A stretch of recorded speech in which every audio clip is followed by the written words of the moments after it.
Salut tout le monde, dans cette vidéo on va voir comment changer la courroie de distribution.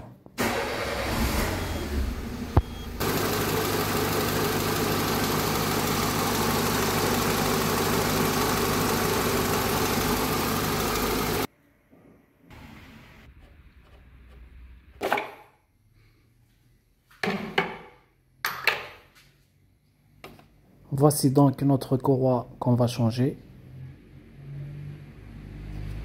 Avant de démonter la roue, on va enlever la courroie de l'alternateur via ce tendeur que vous voyez ici. On va enlever le tuyau du vase de lave-glace. À l'aide d'une clé 13 à cliquer, on va encore tendre plus le tendeur et le caler avec ce boulon que vous voyez ici, afin de libérer la courroie depuis son emplacement. On va maintenant relâcher et libérer le tendeur, afin de libérer la courroie.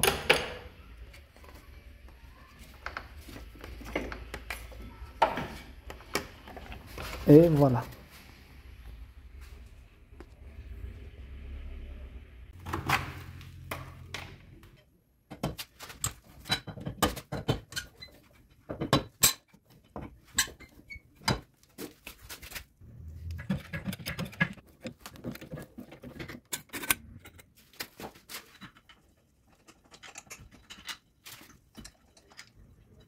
Une fois la roue démontée, on aura plus d'espace afin d'accéder et enlever plus facilement les éléments qu'on va démonter.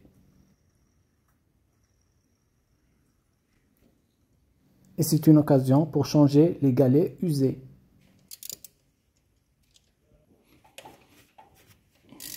Ici, pas la peine de bloquer avec la troisième car le couple de serrage n'est pas important.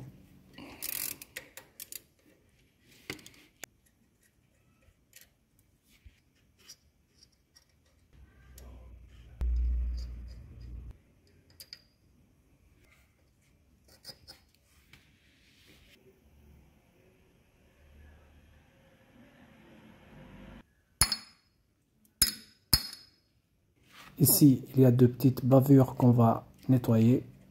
On va maintenant enlever le cache de la courroie de distribution grâce au vis que vous voyez ici.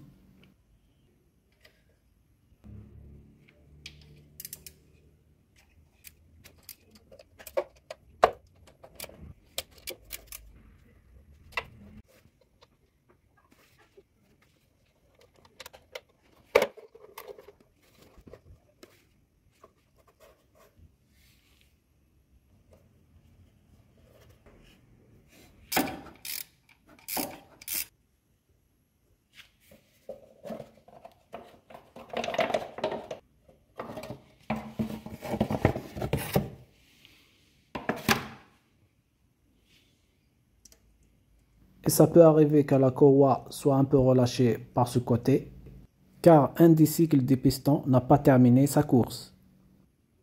Regardez maintenant ce tendeur, il a une aiguille que vous voyez ici, et comparez-la avec sa fixation que vous voyez ici. Cette aiguille indique le couple de serrage du tendeur de la courroie de distribution, donc il faut mémoriser sa position. À l'aide d'une clé 22, on va maintenant tourner la poulie du vilebrequin. Alors faites un repère avec un marqueur blanc comme le cas de cette vidéo et orientez-le vers l'encoche que vous voyez ici. Mais avant de faire le repère, assurez-vous que la courroie est tendue depuis les deux côtés.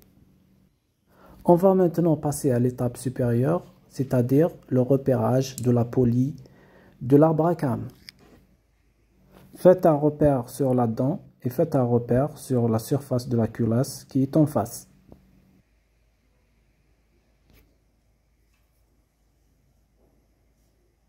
Je dois bien sûr vous montrer comment. Regardez.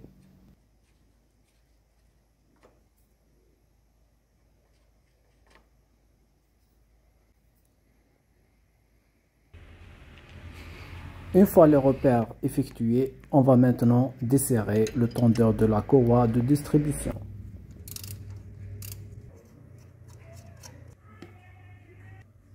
Il suffit donc de le tourner vers le sens contraire des aiguilles d'une montre pour le libérer.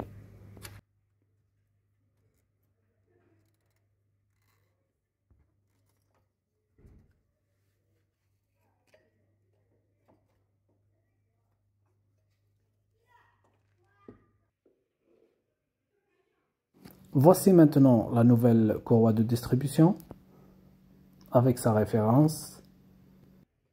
Elle doit avoir la même référence que l'ancienne et si c'est le cas, pas la peine de compter le nombre de dents et donc pas la peine de se référer au repère de la courroie de distribution.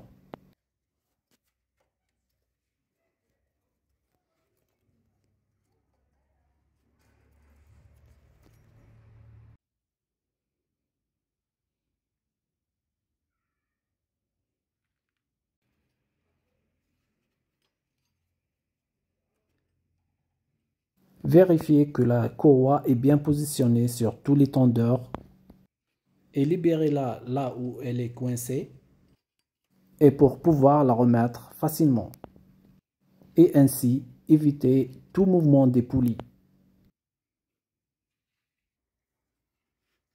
On va maintenant serrer le tendeur.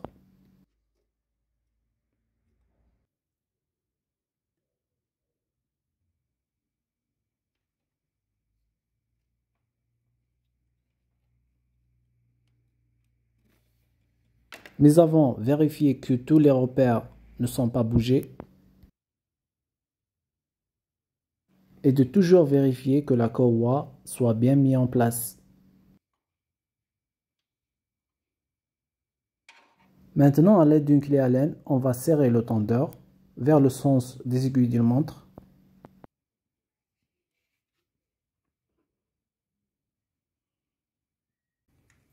Et de remettre l'aiguille à sa place initiale.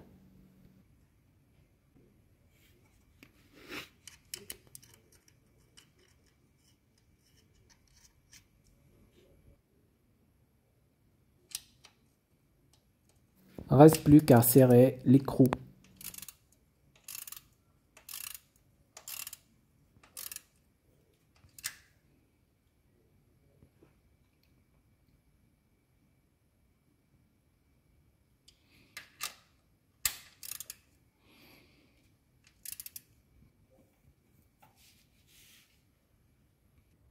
Faire une dernière vérification, la tension de la courroie et les repères.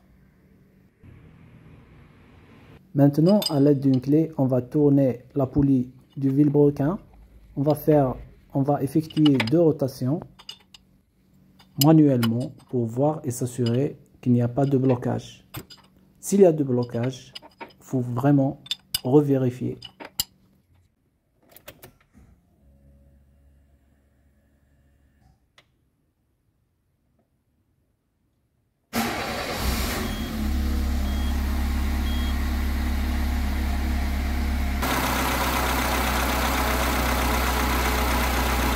Une fois tout est testé, on va remettre l'ensemble